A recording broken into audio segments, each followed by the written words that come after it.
Station Commander, just approaching the aircraft. Group Captain Taria McFadden, who's accompanied with, she's with the Princess Royal, I think, who's just emerged, that's right, from the aircraft, and Vice Admiral Timothy Lawrence. The Princess Royal, who spent quite a few days at Balmoral, and as Roya was saying just a short while ago, has been really dedicated to her mother's care. And I believe we can maybe share some of the words that she has published this evening. That's right. Princess Royal has just issued an incredibly moving statement in which she says, "I was fortunate to share the last 24 hours of my dearest mother's life. It has been an honour and a privilege to accompany her on her final journeys. Witnessing the love and respect shown by so many on these journeys has been both humbling and uplifting." She talks about how we've been reminded of how much her presence and contribution to our national identity and how we may have taken that for granted. She talks about how she's delighted to so many people have offered understanding to her dear brother Charles as he accepts the added responsibilities of the monarch. And she says, "And to my mother, the Queen, thank you." It's a very moving statement, and I think there's something about, Princess Royal bringing her mother back, how she spent that last 24 hours with her and is accompanying her on that final journey. It's a very, very moving statement from the Princess Royal. The Princess Royal, the hardest working member of the royal family, was on Wednesday fulfilling engagements in the Scottish Islands. She was in the Isle of Skye, so she was nearby and was able to be with her mother from Wednesday night onwards, and has been with her ever since. And two people said to me this afternoon coming through Green Park, one about the King, saying he's been every inch a king. And then he said about the Princess Royal, what a wonderful daughter. Well, the wait in silence and wait in deep respect for the Queen's coffin to be brought from the Royal Air Force aircraft by the bearer party. There we see the Air Chief Marshal, Sir Mike Wigton, just in the centre of the frame, and with the Princess Royal and her husband, Timothy Lawrence.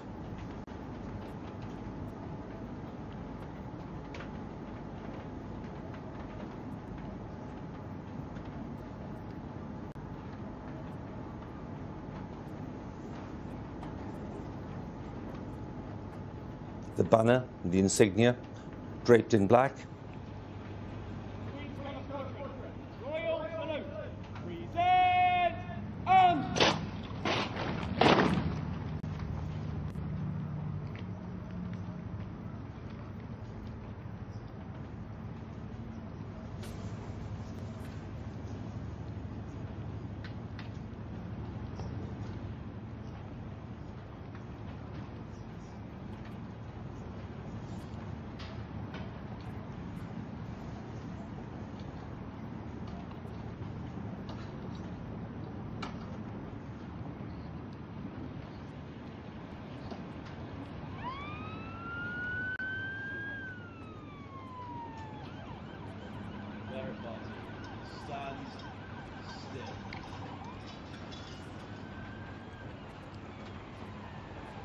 The body of Her late Majesty, Queen Elizabeth II, emerges from the Royal Air Force plane,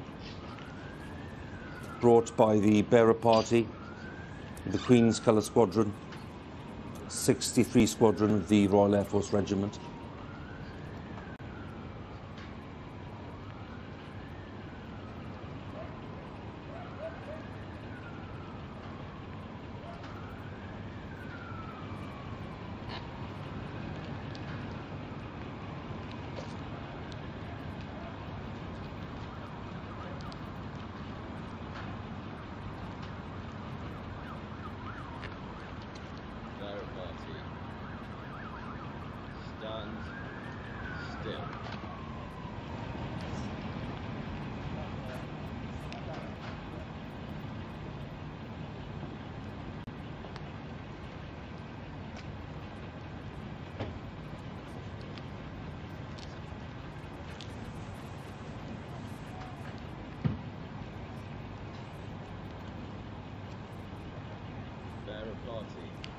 wood, turn,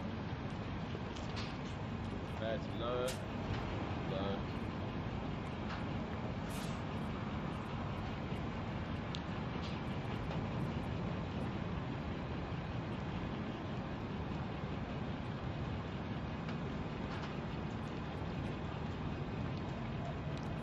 Now party, 10 paces, inward, march.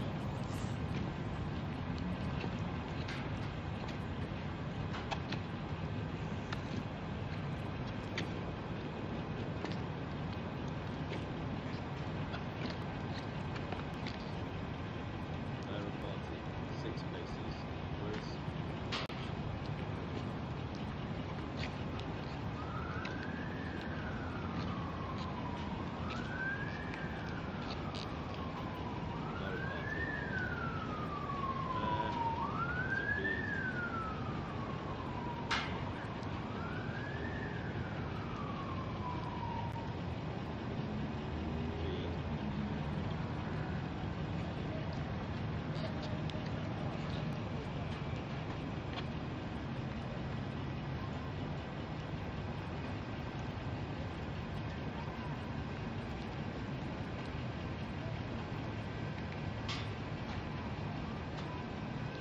Now party, 8 paces outward, march.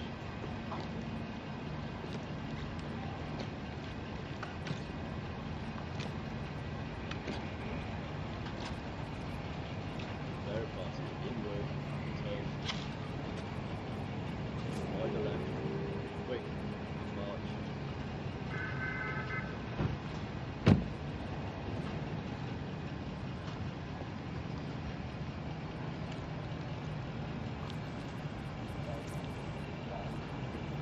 Bearer party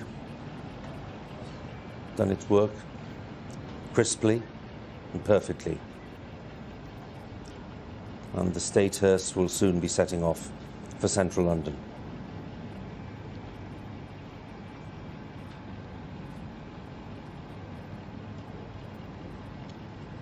Beautiful tribute that we heard from the Princess Royal to her late mother. She called the privilege of having spent the last 24 hours with her at Balmoral.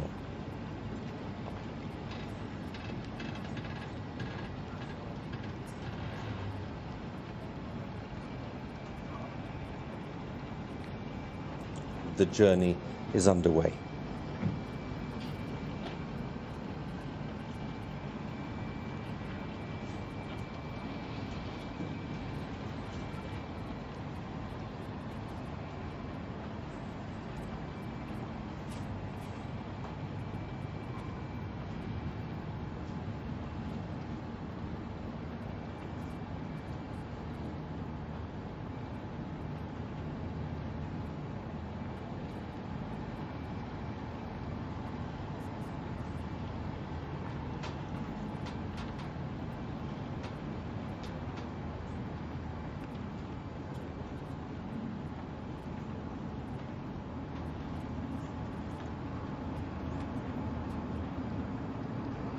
The party there, including, of course, representatives of the church, politics, and the military.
standard of the Queen's Colour Squadron, the very powerful signal of respect because it's touching the ground, something you rarely see.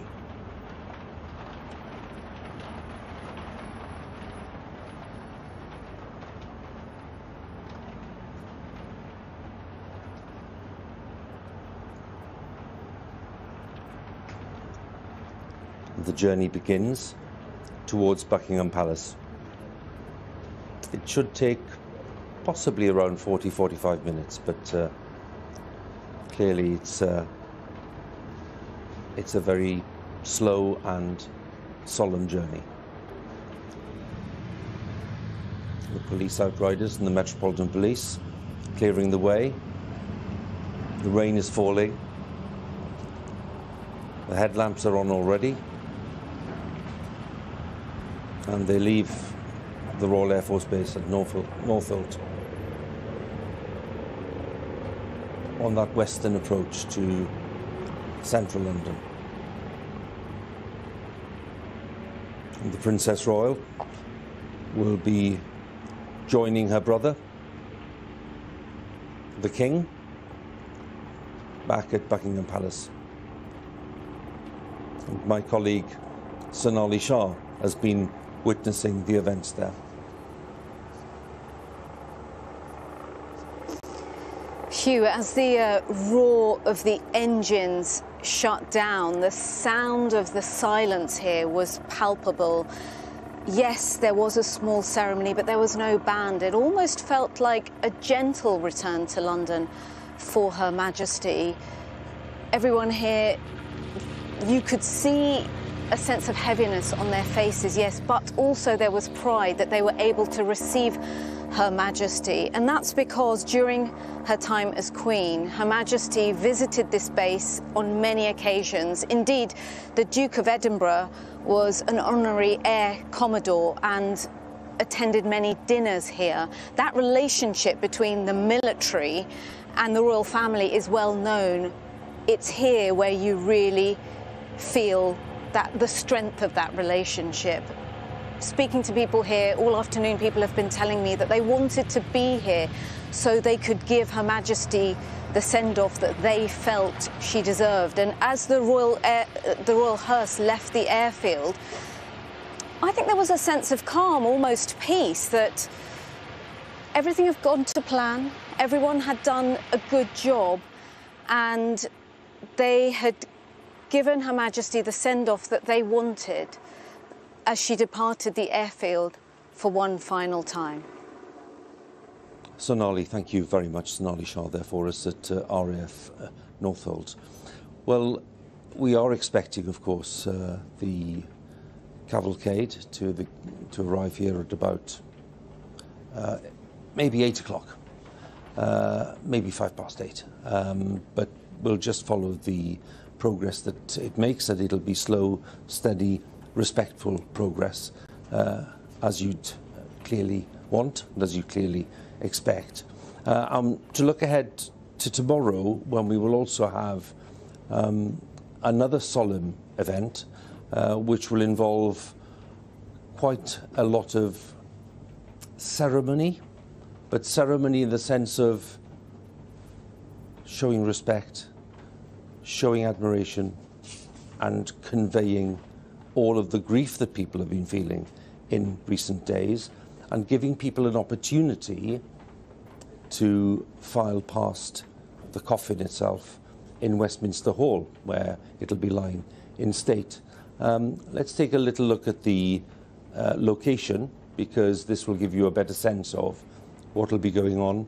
And there you have Buckingham Palace, with Green Park on the left-hand side, St James's Park on the right. And then on the left, as they go up the Mall, Clarence House and St James's Palace, very familiar buildings, of course, for the royal family.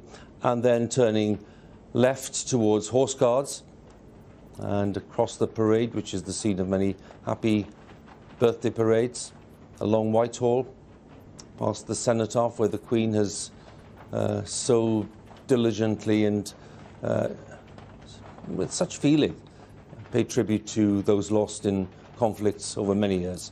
And then into New Palace Yard and the Palace of Westminster, and the most ancient part of the Palace of Westminster, Westminster Hall, where there will be a vigil and where there'll be a lying in state by the late monarch, with members of the public being able to queue up very patiently, we hope, because it'll be a long queue to see the coffin and to show their respects. And with me, two very special guests, Major General Christopher Geeker, Commanding Officer of the Household Division, and a predecessor of his, Major General Sir Sebastian Roberts. So they're both very expert in the field, and we're very grateful to you for coming in. It's good to have you with us. I'm just thinking about tomorrow, and it'll be a very moving scene when that procession takes place from here to Westminster Hall. What can you say to viewers about the preparations that are being made? Well, this is one of three processions, Hugh. It takes the Queen, as you say, from Buckingham Palace to Westminster Hall to lie in state. It's followed by two others, a very small one from Westminster Hall to Westminster Abbey, just before the funeral, and then after the state funeral, the main procession from Westminster Abbey to Hyde Park Corner. So tomorrow is, in relative terms, one of the smaller ones, but I think it's very evocative, and it's the royal household procession taking the Queen to Westminster Hall, where she will lie in state, to give the general public an opportunity to come and pay their respects to her. And the reason I said that lots of people will be moved is because it's not to do with the scale in that sense. It's to do with what it signifies. And there will be so many people who, I suppose, have a stake in what's going on. They'll feel a personal stake in what's going on, Sebastian. I think that's absolutely true. And I think the soldiers and members of the bodyguard and of the Royal Company of Archers who have the honour to be there are representing not only the rest of the armed forces, but I think every monarch, providing just a little bit of physical, traditional context to focus on what is the central event, which is the lying in state of the monarch. What I'd like to do, with your permission, is to share some images from 20 years ago, when the Queen Mother was lying in state, because this will maybe remind some people who've not seen this ceremony before, or the opportunity to come and pay one's respects. But of course, lots of people will have very deep memories of this and acute memories of it. What about your memories? Sebastian first? I had just returned from an operation and was unable to take part myself in any of the vigils. But I was lucky enough, because the last vigil was that of the Irish Guards, because she had asked that the Irish Guards bore her coffin to her funeral. I attended in one of the small chambers that overlooks the hall. And it is one of the most moving experiences of one's life, to see really the start of the final and sacramental event, which of course the funeral is. And I think everyone who files through Westminster Hall will of course have their own thoughts, but everyone, I think, must be affected by the profundity of the event. Christopher, for you, maybe I can share the images from 1952, which I know is a long time ago, but again, they are powerful images. They show again people's determination to queue and to pay their respects to a king who died at a young age. And when we see people emerging, it's just notable that people were terribly affected by the sight of that coffin and the body lying in state. This is an integral part of the process of leading to that state funeral, isn't it? Absolutely, and I was lucky enough to stand several vigils over the Queen Mother 20 years ago, and I was very struck by, as Sebastian says, by this incredibly powerful image in such a historic building which has seen hundreds of years of history. And then there you are, being part of history being made, the public filing past, and you have the privilege of standing guard over this incredibly iconic member of the royal family. And I think it will be like that tomorrow, and it focuses one's minds on the realities of this, you know, and of the example of duty and service which the Queen has given to this country over so many years. As we see the images of the state hearse making its way towards central London, the outriders there with the lights flashing, lots of the cars, of course, stop. They realise exactly what's going on. They know exactly what this entails, and people showing their respect in any way that they can. And for both of you gentlemen here today, representing all the traditions of the armed forces, with which, of course, the Queen had such a close bond, especially the Household Division, one's bound to ask the question, yes, one celebrates a long life, yes, one celebrates all that the Queen achieved, and that is a long list of achievements, but then, of course, there's a new monarch. And there's a new monarch with his own relationship with the armed forces and with his own relationship with people who serve. Is that transition, Sebastian, first, a seamless one? The transition is already in place. Yes. We will all remember the Queen while all rejoicing in the continuity that monarchy gives us. Of course, as guardsmen, we would say that. But I think whatever one's feelings for the monarch and the monarchy, I think we can all appreciate that at the same time as being a great public event, this is also an exquisitely personal one for the royal family. Yeah, of course. And I think that the powerful tenderness that one saw in the faces of all those young soldiers in the Royal Regiment of Scotland carrying the Queen's coffin in Edinburgh show exactly what we are about, that we are here to offer personally something on behalf of everyone at what is both a great public event and an entirely personal funeral. Yeah, it's the state event, Yeah. but it's an event which touches every individual, and that's the powerful blend, I suppose, isn't it? Yes, and I think for the armed forces, the royal family, as you say, have a very close relationship with the Army, the Navy, the Air Force. So I think for everybody, this is our last duty to the Queen, but it's also important to say it's our first duty for the King. Yes, of course it is. I'm just following the images now as we consider the light dimming very rapidly over London as the Queen's body is brought in great formality in that state hearse with the royal standard draped over the coffin, one floral tribute, and just thinking about the person following in the vehicle, the Princess Royal, who's really been with Her Majesty for the last few days of her life and clearly played a very important part in terms of giving her comfort and being a constant presence there. And one must spare more than a thought for what she's going through at this point. Any funeral, any prayer for the dead is also a prayer for the comfort of their family. And I'm sure that the millions of people who'll be watching this, the tens of thousands who file past over the next few days, past the catafalque in Westminster Hall, will all be not only mourning themselves, not only thinking about she who has gone, but also those who remain, and most essentially the King and the rest of her family. It's deeply human in us.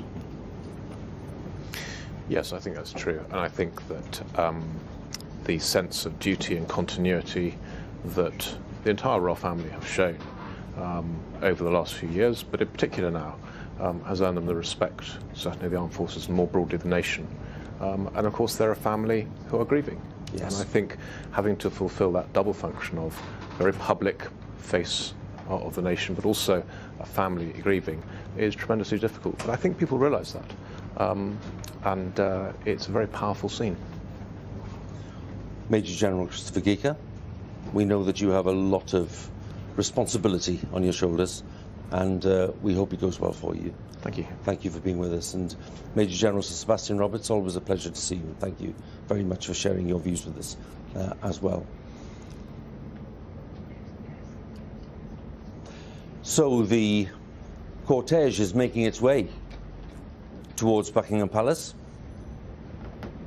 It's making steady progress, and once it arrives at the palace, the Queen's body will be at rest in what's called the Bow Room, which is one of those rooms overlooking the gardens. It's a bright, light room in daytime, and it's a room that is normally used by the monarch, and the Queen used to use it very frequently when she was welcoming foreign leaders or having lunch with some foreign leaders. So it's a room that the Queen would have known very well, and that is where the coffin will be left overnight. And then tomorrow afternoon will be the procession that we've been talking about with our two military guests just now. And that will make its way from Buckingham Palace along the Mall over to Horse Guards Parade and along Whitehall, steadily down to Parliament Square, into New Palace Yard, and then it will be welcomed by religious leaders at Westminster Hall. There will be a short service, and then there'll be close members of the royal family in attendance, and they will be observing silence and a short vigil. Parliamentarians will be looking for their opportunity to file past, given that this is all happening in the Palace of Westminster, in the most ancient part of the palace. And then the members of the public who've been queuing, some of them we think within a few days will have been queuing for 24 hours, possibly more. Judging by the response already and people's determination to show respect and to show affection and to show their grief, but to show their gratitude as well, for all those reasons. And the sense of saying goodbye to a monarch who's served the longest period in the history of the monarchy in these islands. It is a remarkable thing, and people want to be part of that story, understandably. So that's what's coming up in the next few days, and the lying in state will be going on day and night until 6:30 on Monday morning, and that is the day, of course, of the state funeral itself, when again we expect an event on a scale that most people haven't seen before, certainly in the United Kingdom. The Queen Mother's funeral was, of course, a major and an important event, as was the funeral of the Princess of Wales. But this is the funeral of a monarch. It's different, and the scale will be different, and the effect on people, judging by what we've seen so far, will be different. So as we stay with these images and as we follow the state hearse on its way to central London, let me introduce my guests as we look at the images. We have India Hicks, who's kindly joined us. We have Claire Balding, who's kindly joined us, and we have Robert Hardman, the writer and the author and the Daily Mail journalist. All of you, a very warm welcome to you all. Thank you so much for joining us. if you don't mind, Claire, I'm going to start with you because of your long-standing links to the royal family, which manifest themselves in different ways, not least with horse racing, but because you've known the Queen and met her in different contexts. And for lots of viewers, it's always a thrill to be able to understand what the personality is and what the passions are. And for those tonight watching these images, which of course are solemn and sad images, what can you say to counterbalance a little and tell us about this remarkable woman? I think you've talked a lot about what the Queen has given in her official capacity and that sense of duty and extraordinary hard work and the hours and the days and the months and the years, the decades put into the role of being Queen. But away from that, when given the opportunity to indulge, if you like, in a passion, those passions were horses and dogs. And yes, the racing, the horse racing was the thing that she shared with the public, and it's quite difficult for any monarch to share a passion with a huge number of people, because normally a passion is something you do on the quiet. You know, you have your interests and you can't necessarily, you know, share that in front of a crowd. But with racing, an extraordinary wide variety of people are involved in the sport, and the Queen loved to come to the stables in particular, to be there early in the morning to see the horses on the gallops, or to be there for evening stables, to talk to all of the grooms. And that was true whether it was racing stables and looking at, you know, the Olympic athletes of the equine world, or with Highland and Fell ponies up at Balmoral, or obviously with the horses at the Royal Mews at Windsor, and also loved her dogs. Yes, clearly, in all of the lovely archive material we've been showing, there are dogs everywhere. The corgis are everywhere. The dorgies as well are everywhere. And judging by the response from viewers, I have to say, they like the dogs as much as they do the horses. It's a nice thing. And that scene, the famous scene, obviously, with Daniel Craig that was shown at the opening of London 2012 Olympics, when the corgis lead the way down the corridor, that is what happened. You know, they would lead the way. They knew exactly where they were going. They knew what time they were doing it. They, you know, were right around, playing with toys along the way.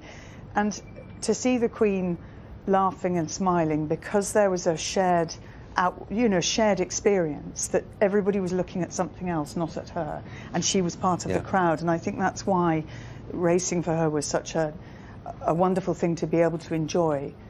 And she was a very, very successful breeder and owner, and loved that scene. You know, she liked to talk about horses and about animal behaviour, and was really visionary actually in the way she thought about it, always introducing new ideas. I'm not sure whether any of the dog training ideas will have worked, because corgis are notoriously naughty. India, your mother, Lady Pamela, of course, is lady-in-waiting to the Queen. And you indeed have your own links to the royal family. I'm thinking about you being a bridesmaid back in '81 at the Charles and Diana wedding. When people ask you about an event like this, when you think about what this represents, you think about people, thousands of them behind us, wanting to show their respect. What is it about the Queen's contribution that you think really touches people? Is it the fact that she just had a sense of duty that was unshakable? Because many people saw her slightly aloof. The great thing about what Claire's saying is it's building up a portrait of a personality and a character. What is the Queen's quality, the magic that brings people out in their thousands like this?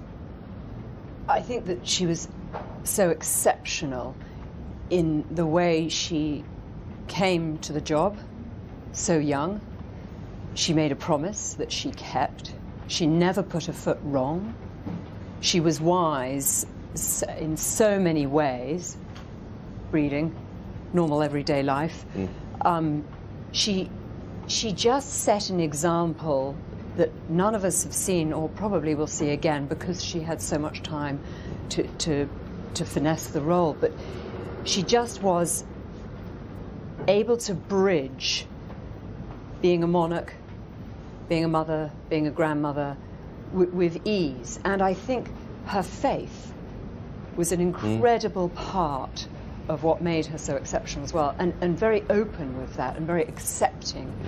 And I think that that made us all feel very hugely impressed by this woman for so many years.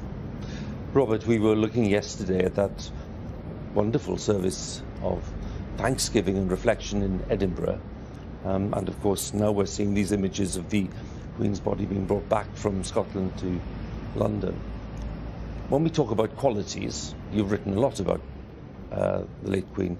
When we talk about qualities, what are the ones that come to the fore that really do connect with people more than someone is a monarch and they must be respected because they're a monarch, but the personal qualities that manifested themselves in a way that they connected with people? Well, Hugh, I think, you know, we always hear about her sense of duty and service, and that goes without saying.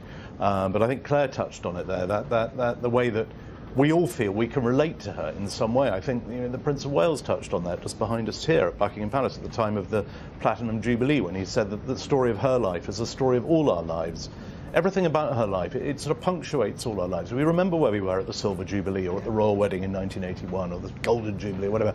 You know, she's just touches us in so many different ways, and that's reflected now in these extraordinary scenes. I mean, this isn't even meant to be this is what they call an operational homecoming. This isn't even meant to be any sort of official event, and yet you've got the whole of, you know, West London grinding to a halt. You've got people stopping on their way home from work, just parking their cars in the fast lane, crossing the central reservation, just to say they saw her passing by. I mean, these are extraordinary scenes. I've just come down from Edinburgh, and the scenes there, the Royal Mile, day after day, absolutely packed. Incredibly good-natured, well-behaved, very affectionate, but deeply respectful. And it just goes to the heart of what this extraordinary monarch meant to absolutely everybody. India, you made the point about bridging communities, and I think the other thing the Queen has done, and as she makes her last journey back into the capital city, she has bridged the rural community with the city. And so much of her involvement in horses and indeed dogs kept her in the countryside, kept her connected to country people. And at her heart, that's what she was. Well, we were also mentioning earlier how brilliant the ending has been, that she was there in Scotland, which is where her heart was and really where she wanted to die, and she managed it. Incredible. And that bridges again England and Scotland. It's unifying for all of us. We see the countries coming together. This has been, for some people, I have to say, a sensitive topic, which was, did the Queen somehow foresee that her time was short and made a decision that maybe she did want to be in Balmoral when the end came? And some people have been responding rather well, in a rather hurt way to that there was this element of planning in that way. However, I think we can say, Robert, that what's happened in the days since the death at Balmoral has been something that the Queen surely would have appreciated and applauded. I think absolutely, Hugh. I'm sure she would have been very touched by it. I do think it's rather wonderful that, you know, in life she was absolutely famous for keeping her views to herself, as she had to as a constitutional monarch. We never really knew, and now here we are still guessing about what was really going through her mind up at Balmoral. But I mean, the fact that she is the first British monarch in history to have passed away in Scotland meant that all these extraordinary scenes we've been lucky enough to see in the last few days have unfolded. They didn't happen for George VI, who died at Sandringham, George V died at Sandringham, Victoria died at Osborne House. But because the Queen died in Scotland, Scotland has played its part, and it's played its part magnificently. I mean, the scenery, the landscape, I think it's glorious that in the space of just a couple of days we've seen everything from those stupendous scenes of Deeside and the sunshine and the tractors and the ponies, and here we are now in John Betjeman's Metroland on a rainy workaday evening, watching probably millions of people turning out in Grotty, and I can say Grotty because I live in it, West London. You know, it just goes to the heart of she was a queen for everybody of a united kingdom, and that kingdom has never been more united in a very long time. And do you agree with that? Completely, and I think this probably helps the family her immediate family go through these very, very difficult days, particularly, obviously, our king and his queen, who must be feeling enormous grief and sorrow. And yet, with all of this pageantry, the process of all of that probably helps them. I mean, can you imagine inheriting this job at the age King Charles is, yes, and having to yes, have the energy this week to, yes, to take on all of this whilst grieving your mother? I mean, I have to say that he's seemed really energetic. He's looked very well. He's spoken with great eloquence and feeling, and I think he's touched a lot of people. And as he said to a member of the public who said, you're doing so well, he said it's what they call duty. Duty, yes. And there, in that word, we understand everything the Queen represented, everything the role as monarch represents, and everything he understands it to be. And well, we were united in joy in the summer when we were here for the Platinum Jubilee and we saw the light show above Buckingham Palace. Now everyone here on a dark, rainy evening, united in grief and respect. The broadcast that he made on the day after the Queen's death, that was remarkable. It was remarkable for the controlled emotion of it, the eloquence, and the power of the message, because clearly a lot of thought had gone into that, and you felt very strongly this wasn't something that had been written by officials. This was Charles speaking. I mean, he's obviously given so much thought to this, and very correctly, he never gave voice to those thoughts while the Queen was alive. He thought it was just disrespectful and inappropriate. So everyone might speculate on what sort of a king is Charles going to be. We always heard, well, he wasn't going to tell us until the time came because it was wrong to do so. And suddenly now he's king, and we've seen this reign begin at pace. The way he has been touring the Union, making sure he's going to all corners of the kingdom. Wales still to come, of course, yes. And just taking this message. You know, this is one kingdom. This is a united kingdom. I am your monarch, but there's a humility there, and as you say, Hugh, great choice of words. I mean, he's been a lot of sort of poetry. I mean, the wonderful, you know, may flights of angels sing thee to thy rest. And gosh, that was strong. Yeah. But quoting Robbie Burns in Scotland, I mean, you know, he really, I think, has just captured the mood, and very reassuring. It's very important for monarchy to reassure people in times of great crisis and turmoil, and we are in one, you know, as we say goodbye to our Queen, and yet he has definitely stepped up to the plate, I think. When we see, and we expect it to be by the end of the 4 days, millions of people eager to come to show their respects, eager to file past the coffin. There'll be scenes that we've just not had the opportunity to see in the United Kingdom for a long time. Do you think that will change in some way the way that people view the institution of monarchy? Is the whole process that we're seeing now and the attempt to slowly modernise parts of it, which Charles has been clearly planning to do for quite a long time, is this process of grieving for the longest serving Queen in our history, long-serving monarch in our history, is that process going to lead to people being able to look in a different way at what the monarchy is, or is that asking too much? I would imagine that this grieving period demonstrates again the power of the Queen's reign. But looking forward, I think Charles will reign in his own way, because he is a very different man, obviously, and he's the son of his mother, but he has his own ideas and interests, and he has a very strong woman beside him. So I think we're in very capable hands. Of course, change is always alarming, particularly when we've had such a strong example. But I think that the four that are there, Charles and Camilla and his son William and Catherine, are a very strong unit and a modern unit. And so I think that the future is bright. I really do. And one of the things they have already, and the Queen did as well, have embraced is technology. And we will see as the vehicles make their way into central London, coming on the Westway now, you will see, as we have seen in London for the last few days, all of the advertising, all of the electronic advertising boards showing images of the Queen. Yes.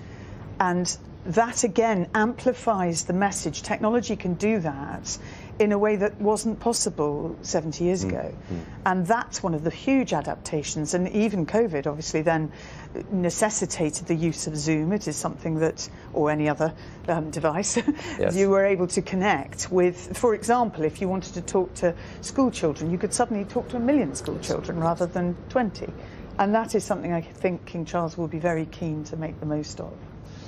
Well, let's take a look at Buckingham Palace and the scene here on this rather wet evening.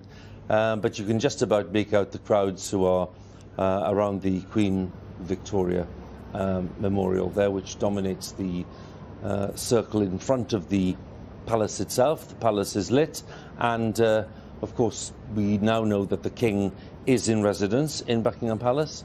He'll be joined very soon by the Princess Royal when the state hearse arrives back at Buckingham Palace. Well, if they're on the Westway, and Claire correctly spotted where they were. They've just come off at Paddington, I think, haven't they? That's right, so there's not long to go. No. So why don't we just pop outside, and my colleague Clive Myrie is on the Mall with some of the people waiting there. Clive? Hugh, the nights are drawing in a little quicker now, aren't they? And for the thousands of people who are here all the way down the Mall behind me, to my left, to my right, all the way up to the gates of Buckingham Palace. Many of them, they've been here so long, they will have seen daylight turn to twilight and now to nighttime as they await the arrival of the Queen's coffin.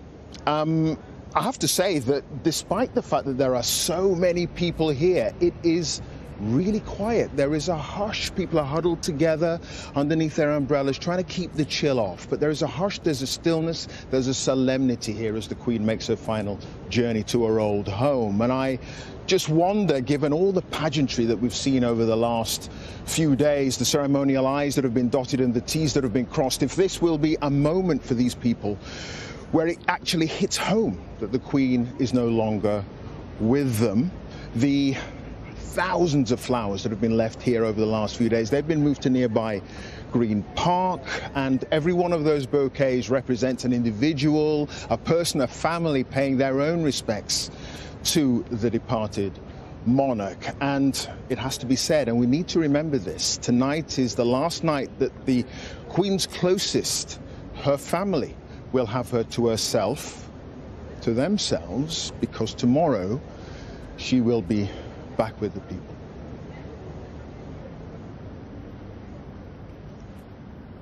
Clive, many thanks. Well, progress is being made, and even on a dark, wet evening like this, the progress has been very neat and impressive, and they're approaching the very familiar parts of central London around Hyde Park, Park Lane, and making their way down towards Wellington Arch, which will feature prominently in the state funeral when it happens on Monday. And these streets, these great landmarks here in central London near Buckingham Palace, of course all of them familiar to the Queen from her childhood. And she was born just a few yards away from here in Mayfair, in Bruton Street, which was the home of her grandparents, her maternal grandparents. Before, of course, the turmoil came later in life when her father suddenly was obliged to take the throne after his brother decided to abdicate. It was a trauma at the time. I don't think it's too strong a word. And the life of the family was turned upside down. And George VI was greatly loved by people for the way that he stepped up, despite his rather fragile health. And the Queen never forgot that. And I always find it rather moving that people write about the Queen's devotion to her father and the way that she ruled, the way that she reigned, all of it in line with what he had taught her. That was the example that she wanted to emulate. And I find that the strength of that bond, which clearly went on for decades after George VI's death, that she was still reigning in line with the principles that he'd transferred. And there's something very moving about that. So they're within reach, I think, and there's an expectation here in the crowd. Lots of umbrellas out, I have to say, and can't blame people for that. It's not raining as heavily as it was earlier, but there's a vast crowd now gathered outside Buckingham Palace, and I'm just sensing a silence. I'm sensing an air of expectation, the solemnity. There's a tranquility to it, which is something you're not used to. I think we all know this, Robert, don't we, when we're normally here for the birthday parade or an event of celebration. Or just changing the guard. I mean, yes. you know, there's always a sense of sort of excitement, anticipation, commotion, and now there is this great solemnity. I think it's very touching. The Queen's coffin is just about, you mentioned her birthplace at Bruton Street, just up the road, and now that she's just going past the corner of Piccadilly, where she grew up as a child, a home she loved, they all loved, the home they didn't really want to leave when it was time to move to Buckingham Palace, where of course she's about to arrive now. My mother remembers early on when they had just taken on the role and they moved into Buckingham Palace, and she remembers coming here to the gardens where the Queen and Princess Margaret, my mother and her sister, would play horses. Mm-hmm. And the Queen was always the rider. Princess Margaret was always the horse. And she did also remember very early on when they went to see one of the films that Noel Coward was producing. It was based on my grandfather's war story of HMS Kelly, and they were on their way for an official screening, and my mother was in the car with the King and Queen, the two princesses, and Princess Elizabeth said to her younger sister, "Wave, you must wave at the crowd." So from a very early age, she was that person. She was the one to lead. Yeah.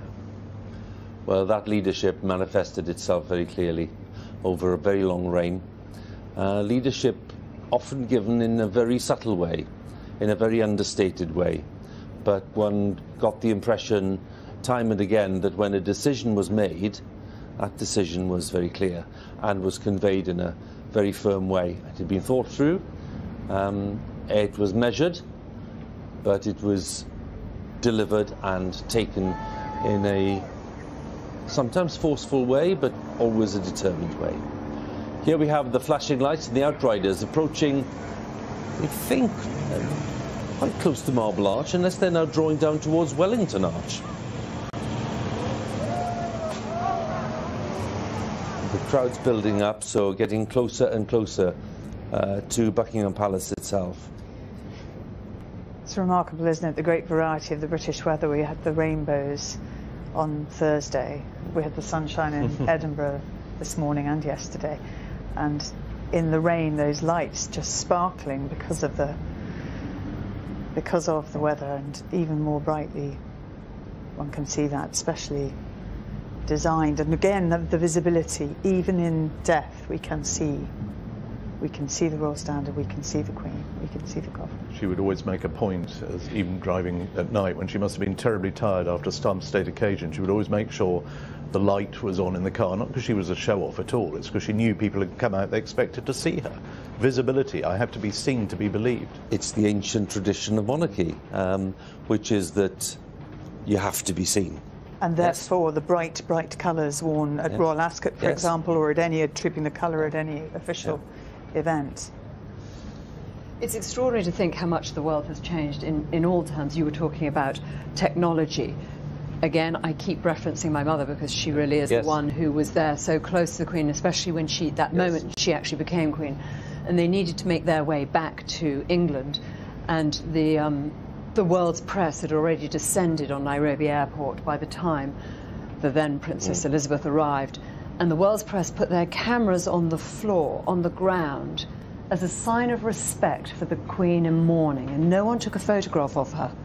Imagine now. Well, I rather wish, I have to say, that tradition were being followed now, because I do think that there must be a respect. And it's not to blame people. I think so many people now have grown up with an iPhone attached to their hand, and that filming something makes it real. No, witnessing makes it real. Well, I have to say, in Edinburgh, it was very firmly laid down. There will be no iPhones and photography at the vigil at the Lying in State, and I'm sure that'll be the same here. And it was, well, it was adhered to very faithfully. I mean, everybody there was no everyone behaved issue at all. Impeccably, yes. No.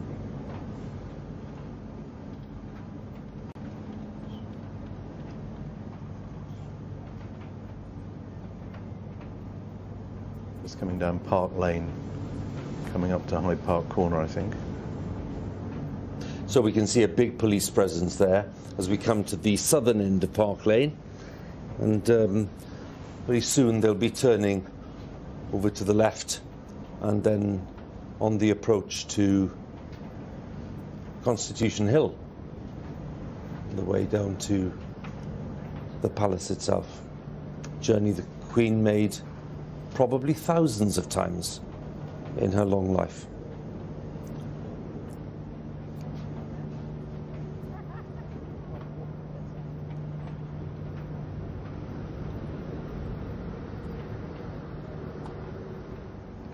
And as we wait for the state hearse to come onto the final approach here to Buckingham Palace, we just reflect as well on the fact that we have family members inside the palace who are waiting. They're waiting for the arrival principally of their mother's body. This is Charles and Anne. Not sure, Robert, at this point where Duke of York or Earl of Wessex are, whether they're there as well. They may well be. I think during the course of the evening, this is the family's last chance to have that private farewell. We would expect the family, obviously, to stand vigil in Westminster Hall, but tonight is the nearest. And here, of course, they're now in, I suppose, what you would call the home straight. The final furlong. And the Princess Royal obviously following behind. And that was a very moving statement, wasn't it, that was released from the Princess Royal at 7 o'clock? Yes, heartfelt and timed in a very deliberate way for the return to London. Princess Royal waited. Here at Buckingham Palace, the outriders have just gone past.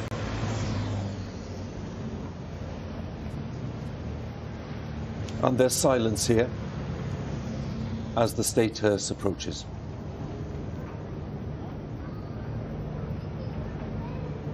And Her late Majesty, Queen Elizabeth II, turns to Buckingham Palace one last time.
the final return to Buckingham Palace. The coffin of Her late Majesty Queen Elizabeth II has been brought back from Scotland, from Balmoral, flown from Edinburgh to London, driven from RAF Norfolk to Buckingham Palace, where it will lie at rest